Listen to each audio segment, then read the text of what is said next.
ketwa wang'eyo ni kaluore kod katiba mano mar higa mar 2010 mana kaka odede oyango kanyo makare ni katiba marwa bendo lero tije ma jalup jatend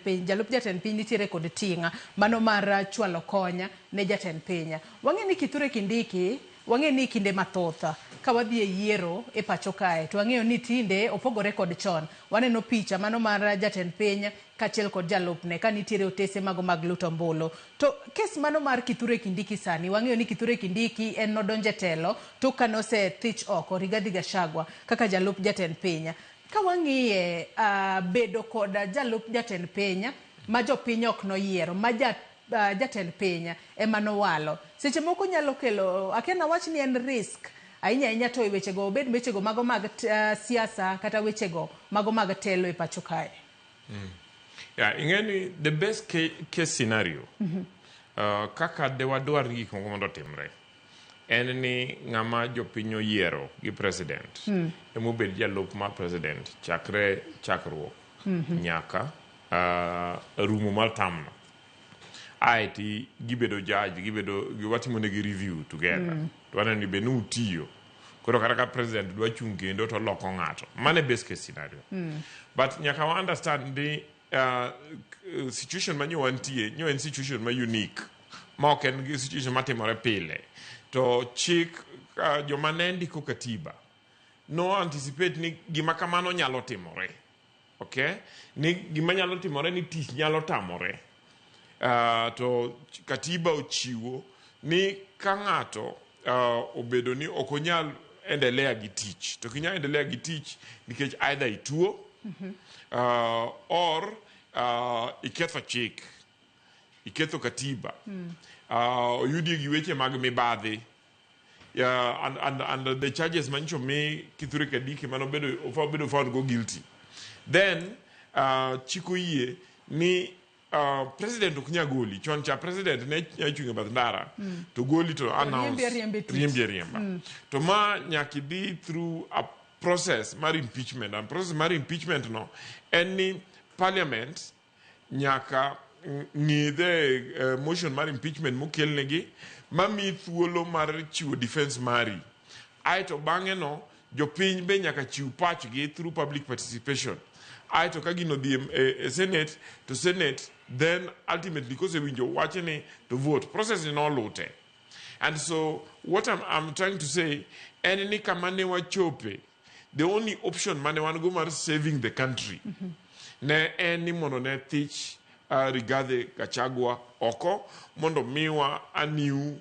deputy president manyalo konyo president tich kendo nyalo riwo jo Kenya manyo wan gi deputy president ma wan kaka kaluo nyocha ka idonje bura kama entity luora okidwa announce ni jaluo nikech ibro nyisi ni un nokumiyo wakura omiyo un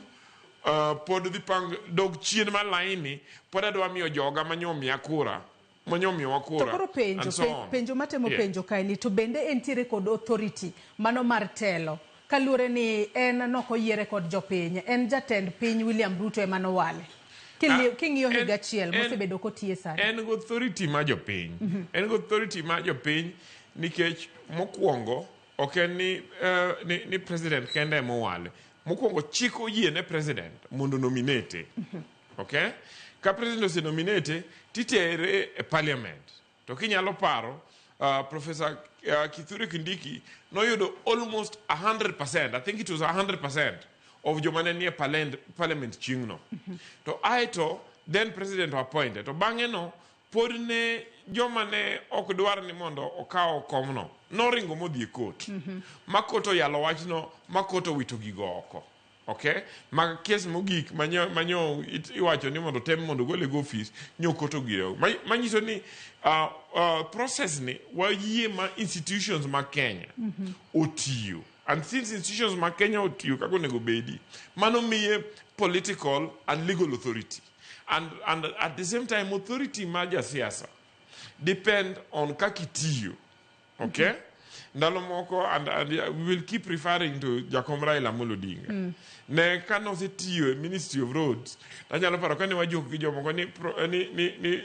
Jadung Raila Odinga kata kikawe mitere Ministry ma Sports tibro yudo ne obro dhi Embakasi kacha